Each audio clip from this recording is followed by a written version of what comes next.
நம்ம தொடர்ந்து எஸ்ஐஆர் பற்றியான அப்டேட் தகவல்களை பார்த்துட்டு இருக்கோம். இப்போது பாத்தீங்கன்னா ஒரு புதிய லிஸ்ட் வந்து வெளியிட்டிருக்காங்க தேர்தல் ஆணையத்திலிருந்து. எதுக்காக இந்த லிஸ்ட் அப்படின்னு சொல்லிட்டு பாத்தீங்கன்னா, நமக்கு பொதுவா வந்து டிராஃப்ட் லிஸ்ட் வந்துருச்சு, அது எல்லாருக்கும் தெரிஞ்சிருக்கும். டிராஃப்ட் லிஸ்ட் அப்படிங்கிறவங்க பிஎல்ஓட்ட வந்து அந்த ஃபார்மை ஃபில் பண்ணி கொடுத்தோம் இல்ல, அவங்கள வந்து செலக்ட் பண்ணா அது டிராஃப்ட் லிஸ்ட்ல வந்துச்சு. அப்படி டிராஃப்ட் லிஸ்ட்ல வந்து பாத்தீங்கன்னா செலக்ட் ஆனவங்க பேர் வந்திருக்கும். செலக்ட் ஆகாம 1 கோடி பேர்த்த என்ன பண்ணிருக்காங்கன்னா அவங்க வந்து ரிஜெக்ட் பண்ணி விட்டுருக்காங்க. அவங்களும் சரி, அதுக்கப்புறம் இருக்கக்கூடியவங்க மத்தவங்க எல்லாம் வந்து யாரெல்லாம் வந்து இந்த எஸ்ஐஆர்ல ஜாயின் பண்ணணும்னு ஆசைப்படுறாங்களோ அவங்களும் சரி நியூ ஃபார்ம் கொடுங்கன்னு சொல்லியிருந்தாங்க.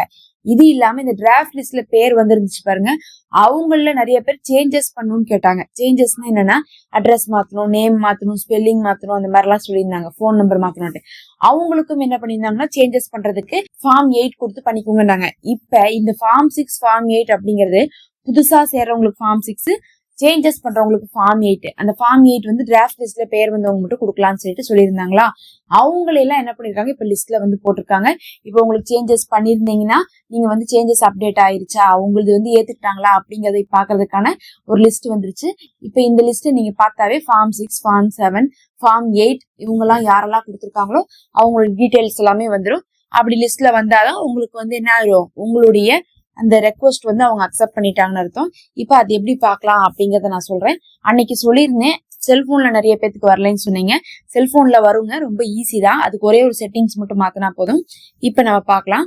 ஃபர்ஸ்ட் நீங்க என்ன பண்றீங்கன்னா கூகுளுக்கு போய்க்கோங்க. கூகுளுக்கு போயிட்டு எலக்ட்ரோரல் ஆபீசர் தமிழ்நாடுன்னு போடுங்க. எதுக்கு நம்ம எலக்ட்ரோரல் ஆபீசர் தமிழ்நாடுன்னு போறோம்னா, வேற ஏதாவது கொடுத்தீங்கன்னா தேடி தேடி உள்ள போற மாதிரி இருக்கும். இதுல கொடுத்தீங்கன்னா டைரக்டா லிங்க் போயிடும். அதனால எலக்ட்ரோரல் ஆபீசர் தமிழ்நாடுன்னு போட்டுக்கோங்க. போட்டுட்டு அதை உள்ளுக்குள்ள போனீங்கன்னா முதல்ல நீங்க என்ன பண்ணணும், ஹோம் பேஜை வந்து செலக்ட் பண்ணிக்கணும். இப்படிதான் இருக்கும். ஃபர்ஸ்ட் முன்னாடி இப்படிதான் இருக்கும். இதுல வந்து ஹோம் அப்படின்னு மேல எழுதி இருக்கு பாருங்க, இந்த ஹோமை செலக்ட் பண்ணிக்கோங்க. ஹோமை செலக்ட் பண்ணீங்கன்னா என்ன காட்டும்னா எஸ்ஐஆர் 2026 காட்டும். இப்ப நமக்கு என்ன இருக்குது, ஸ்பெஷல் இன்டென்சிவ் ரிவிஷன் எஸ்ஐஆர் 2026 இருக்கும். அதை நீங்க என்ன பண்றீங்க, செலக்ட் பண்ணிக்கிறீங்க. அப்ப எஸ்ஐஆர் 2026ல இருக்கக்கூடிய தகவல் தான் நம்ம பார்க்க போறோம். அதை செலக்ட் பண்ணா அதுல நிறைய காட்டும். உங்களுக்கு டிராஃப்ட் லிஸ்ட் பாக்கணுமா, நியூ லிஸ்ட் பாக்கணுமா, அந்த மாதிரிலாம் காட்டும். நமக்கு மத்ததெல்லாம் எதுவும் தேவையில்லை. இப்ப நம்ம எது சொல்ல வந்திருக்கோம்னா ஃபார்ம் 6, 7, 8 கொடுத்தவங்களுடைய லிஸ்ட்டை பாக்குறதுக்கு தான் வந்து இப்ப புதுசா கொடுத்துருக்காங்க. அவங்களதான் நம்ம பார்க்க வந்திருக்கோங்கனால அங்க பாத்தீங்கன்னா முதல் ஆப்ஷனே ஃபார்ம் 6, 6A, 7, 8, 10, 11 சொல்லிட்டு நிறைய கொடுத்துருப்பாங்க. அது எல்லாம் சேர்த்து ஒரே பாக்ஸ்ல கொடுத்துருப்பாங்க. இந்த ஆப்ஷனை தான் நீங்க கிளிக் பண்ணும். ஏன் இதுல வந்து 10, 11 இதெல்லாம் கொடுத்துருக்காங்கன்னு பாத்தீங்கன்னா, இப்ப நாம 6 அப்படின்னு சொல்லிட்டு கொடுக்கறது நியூ ஃபார்ம் கொடுக்குறோம். அந்த நியூ ஃபார்ம் அக்செப்ட் பண்ணிட்டு அவங்க கொடுக்கக்கூடிய நம்பர் வந்து பாத்தீங்கன்னா வேற நம்பரா இருக்கும். அதனாலதான் வந்து பாத்தீங்கன்னா 10, 11 இதெல்லாம் வந்துட்டு இருக்கு. அதனால அவங்களுடைய ரிசல்ட் வர்றது அதுல வரும். அப்ப வந்து இந்த பாக்ஸை கிளிக் பண்ணி உள்ள போய்க்கோங்க. உள்ள போயிட்டா இப்ப நம்ம என்ன கொடுக்க வேண்டியது இருக்குதுன்னு பாத்தீங்கன்னா, அவங்கள்ட்ட வந்து நாம வந்து அந்த லிஸ்ட்ல வந்திருக்குமா இல்லையான்னு பாக்குறதுக்கு அங்க இருக்கக்கூடிய மாவட்டங்கள்லாம் போட்டிருக்கோம். அந்த மாவட்டத்தை நம்ம செலக்ட் பண்ணணும். ஏன்னா வந்து இப்ப நிறைய பேர்லாம் ஒண்ணும் கிடையாது. கிட்டத்தட்ட ஒரு 1 கோடி பேர் தான் இருக்கிறாங்க. 1 கோடி பேர் தான் இருக்கிறாங்க அப்படிங்கும்போது அந்தந்த மாவட்டத்துல போய் அதுல செக் பண்ணாவே நம்மளுடைய பேர் இருக்கா இல்லையான்னு தெரிஞ்சிடும். இங்க கீழே பாத்தீங்கன்னா லைனா வந்து பாத்தீங்கன்னா மாவட்டங்கள் பேர் காமிச்சிட்டு இருக்காங்க. அப்படி செலக்ட் பண்ணணும் வந்துருச்சுன்னா பிரச்சனை இல்லை. இல்ல வரலன்னா என்ன பண்ணணும்னு பாத்தீங்கன்னா, செலக்ட் பண்ணணும் சிலருக்கு லிஸ்ட் வந்துருது, சிலருக்கு செலக்ட் பண்ணணும் லிஸ்டே வர்றது இல்ல. ஏன்னா வந்து போன்ல வந்து செட்டிங்ஸ் மாத்த வேண்டியது இருக்கு. அதுக்கு நீங்க என்ன பண்ணணும்னா கீழே செலக்ட் பண்ணி பாருங்க. ஓப்பன் ஆகாட்டினா உடனே மேல வந்து 3 டாட் இருக்கும். மேல 3 டாட் இருக்கும். அந்த 3 டாட்டை கிளிக் பண்ணீங்கன்னா உங்களுக்கே தெரியும். எல்லா 3 டாட்டை கிளிக் பண்ணும் போது அது கூகுளா இருந்தாலும் சரி எங்கேயா இருந்தாலும் அந்த 3 டாட்டை கிளிக் பண்ணீங்கன்னா ஸ்க்ரோல் பண்ணி கீழே வர்ற மாதிரி இருக்கும். கீழே வந்தீங்கன்னா செட்டிங்ஸ்னு ஒரு ஆப்ஷன் இருக்கும். செட்டிங்ஸ்ல போய் நம்ம மாத்தணும். ஏன் அப்படின்னு மாத்துறோம்னு பாத்தீங்கன்னா, பொதுவா சில இதெல்லாம் வெப்சைட்ல இருந்து வரக்கூடிய லிங்க் ஓபன் பண்ணக்கூடாதுன்றோ இல்ல லிங்க் வந்து ரீடைரக்ட் பண்ணக்கூடாதுன்னோ வந்து என்ன பண்ணிருப்பாங்கன்னா போன்ல டிஃபால்ட்டா செட்டிங் வச்சிருப்பாங்க. அதனாலதான் நமக்கு அந்த லிங்க் ஓபன் ஆகலன்னு அர்த்தம். இப்போ நம்ம என்ன பண்றோம்னா செட்டிங்ஸை கிளிக் பண்றோம். கிளிக் பண்ணிட்டு அங்க சைட் செட்டிங்னு இருக்கும். சைட்னா வெப்சைட்னு அர்த்தம். அந்த வெப்சைட் உடைய செட்டிங்ஸை மாத்துறோம். அந்த வெப்சைட் செட்டிங்ல போயிட்டோம்னா ரீடைரக்ட்னு இருக்கும். அந்த ரீடைரக்டை நீங்க கிளிக் பண்ணிட்டீங்கன்னா போதும். அதை ஆன் பண்ணி வச்சிட்டோம்னா நமக்கு என்ன ஆயிரும், உடனே அங்க கிளிக் பண்ணணும், அது உள்ள போயிடும். ஏன்னா வந்து ஒவ்வொரு வெப்சைட் அந்த மாதிரி வந்து ரெஸ்ட்ரிக்ஷன் கொடுத்துருப்பாங்க. அதனாலதான் உங்களுக்கு போகாம இருந்திருக்கும். லேப்லனா உங்கள்ட்ட கேட்டிருக்க மாட்டாங்க. போன்ல மட்டும் தான் இப்படி கேட்பாங்க. நிறைய பேர் போன்ல தான் நம்ம பார்க்க போறோம். அதனாலதான் இந்த செட்டிங்ஸ் நான் சொல்லியிருக்கேன். அதை நீங்க பண்ணிட்டீங்கன்னா உங்களுக்கு உள்ள போயிடும். அதுக்கப்புறம் பாத்தீங்கன்னா அதே முன்னாடி காட்டுச்சு பாருங்க, அந்த லிஸ்டே காட்டும். அந்த மாவட்டங்கள்லாம் காட்டும்.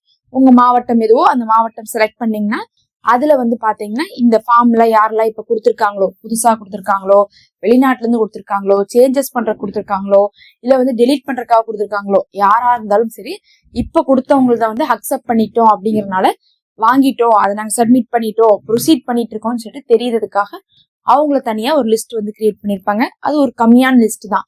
அதனால நீங்க பாத்தீங்கன்னா ஒட்டுக்காவே ஒரே இடத்துலயே இருக்கும். உங்க மாவட்டத்துல இருக்கிறவங்களோடது, உங்களுடைய தொகுதியில இருக்கிறவங்களோடதுலாம் ஒரே இடத்துல இருக்கும். நீங்க அங்க போய் நீங்க என்ன பண்ணிக்கலாம், பாத்துக்கலாம். அது மூலமா நம்ம கொடுத்த ஃபார்மை வந்து அவங்க ஏத்துக்கிட்டாங்க அப்படிங்கறத நீங்க வந்து என்ன பண்ணிக்கலாம், கன்ஃபார்ம் பண்ணிக்கலாம். இப்போ உங்களுக்கு வந்து டவுட் கிளியர் ஆயிருக்கும்னு நினைக்கிறேன். அப்படி செக் பண்ணிக்கோங்க. நிறைய பேர் அதுதான் கேட்டுட்டு இருக்கீங்க. அது இல்லாம நிறைய பேர் வந்து பாத்தீங்கன்னா நாங்க சேஞ்சஸ் பண்ணணும், எப்படி சேஞ்சஸ் பண்றதுன்னு கேட்டுட்டு இருக்கீங்க. நம்ம வந்து சொன்னோம், சனி ஞாயிறுல வந்து முகாம்கள் ஏற்பாடு பண்ணிருக்காங்கன்னு சொல்லிட்டு கடந்த 2 வாரமாவே ஏற்பாடு பண்ணியிருந்தாங்க.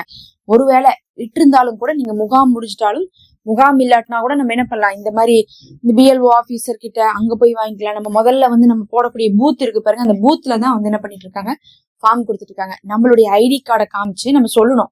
என்ன சொல்லணும்னா, நாங்க வந்து இப்படி வந்து டிராஃப்ட் லிஸ்ட்ல வந்திருக்கோம், பேர் வந்திருக்கோம், ஆனாலும் எங்களுக்கு இதுல சேஞ்ச் பண்ண வேண்டியது இருக்கு, அதனால ஃபார்ம் 8 கொடுங்கன்னு சொல்லிட்டு நம்மளுடைய இது என்ன பண்ணுவோம், நம்மளுடைய கார்டை வந்து காமிச்சிட்டோ இல்ல நம்மளுடைய நம்பரை சொல்லிட்டோ நம்ம சொன்னோம்னா அவங்க நமக்கு கொடுத்துருவாங்க. அந்த ஃபார்மை வாங்கிட்டு வந்து நம்ம ஃபில் பண்ணி கொடுக்கலாம். அதுலயே உங்களுக்கு ஆப்ஷன் இருக்கும், உங்களுக்கு எது மாத்தணும், உங்களுக்கு வந்து பாத்தீங்கன்னா நீங்க வந்து ஊனமுற்றவர் அப்படின்னு சொல்லிட்டு அந்த கேட்டகரிக்குள்ள வரணுமா அப்படின்னு சொல்லிட்டு ஊனமுற்றவங்களுக்கு எல்லாம் இப்ப புதுசா வந்து கேட்டகரி கொடுத்துருக்காங்க. அது இல்லாம அட்ரஸ் மாத்தணுமா, அந்த மாதிரி தனித்தனியா கேட்டகரி கொடுத்துருக்காங்க. அதை செலக்ட் பண்ணி நம்ம எதுக்காக சேஞ்ச் பண்றோம் அப்படிங்கறது செலக்ட் பண்ணிக்கலாம். இதுல நீங்க தொகுதி விட்டு தொகுதி மாறுறது, அதுக்கப்புறம் வந்து பேர்ல ஸ்பெல்லிங் மிஸ்டேக் மாறுறது, போன் நம்பர் கொடுக்கறது, அட்ரஸ் மாத்துறதுன்னு சொல்லிட்டு நிறைய விஷயங்களை என்ன பண்ணிக்கலாம், நீங்க இதுல பண்ணிக்கலாம். எதா இருந்தாலும் இப்ப பண்ணிக்கிட்டீங்கன்னா கடைசியா வரும்போது கரெக்டா வரும். கடைசியா எப்ப வரும் பாத்தீங்கன்னா பிப்ரவரி கடைசியில தான் அந்த ஃபைனல் லிஸ்ட் வரும். அப்ப போய் நம்ம சேஞ்ச் பண்ணிட்டு இருக்க முடியாது. அதனால இப்பவே சேஞ்ச் பண்ணி வச்சுக்கோங்க. மிஸ்டேக் எல்லாம் சேஞ்ச் பண்ணிட்டீங்கன்னா வரும்போதே கரெக்டா வந்துடும். இப்ப நம்ம விட்டுட்டோம்னா அதுக்கப்புறம் வந்து பாத்தீங்கன்னா அதை ஒரு தடவை தனியா செஞ்சுட்டு இருக்க மாதிரி இருக்கும். அதனால இப்ப அதுக்கான டைம் கொடுத்துருக்காங்க, ஜனவரி 18, அதாவது பொங்கல் முடியறப்பன்னு சொல்றாங்க. எனக்கு தெரிஞ்சு பொங்கல் லீவ் எல்லாம் வந்துட்டா இவங்க செய்ய முடியுமான்னு தெரியல. அதுக்கு முன்னாடியே நீங்க செஞ்சுக்கிறது உங்களுக்கு என்னவா இருக்கணும், பெஸ்டா இருக்கும். அப்படி என்ன பண்ணுங்க, போய் ஃபார்ம் வாங்கிட்டு வந்து செஞ்சுக்கலாம். அதே மாதிரி புது ஃபார்ம் கொடுக்க வேண்டியவங்களும் என்ன பண்ணலாம், எங்க பேர் வந்து லிஸ்ட்ல இல்ல, நாங்க இப்பதான் வந்து ஓட் போட போறோம், அதுக்காக நாங்க புதுசா கொடுக்க போறோம்னு சொல்லிட்டு அந்த இடத்துல நீங்க ஃபார்ம் வாங்கிக்கலாம். நேத்து கூட வந்து பாத்தீங்கன்னா நிறைய கூட்டம் இங்கெல்லாம் முகாம்ல வந்து நிறைய பேர் ஃபார்ம் வாங்கிட்டு ஃபில் பண்ணி அங்கேயே உட்காந்து அங்க இருக்கிறவங்களே ஃபில் பண்ணி கொடுத்துட்டு இருந்தாங்க. அதுதான் நம்ம நேர்ல ஃபார்ம் வாங்கி ஃபில் பண்றதுல இருக்கக்கூடிய ஈஸி. ஆன்லைன்னா நாமளே செய்யணும். இதே நம்ம வந்து ஆஃப்லைன்ல வாங்கினோம்னா அவங்களே வந்து செக் பண்ணிட்டு திருப்பி வாங்குவாங்க, வேணும்னா எழுதியும் கொடுப்பாங்க. அதனால சேஞ்ச் பண்றவங்களாம் 18ஆம் தேதிக்குள்ள வந்து சேஞ்ச் பண்ணிக்குவாங்க. இதெல்லாம் தான் வந்து முக்கியமான தகவலா இருக்கு. நம்ம அடுத்த ஒரு வீடியோல பார்க்கலாம். மறக்காம சப்ஸ்கிரைப் பண்ணிக்கோங்க.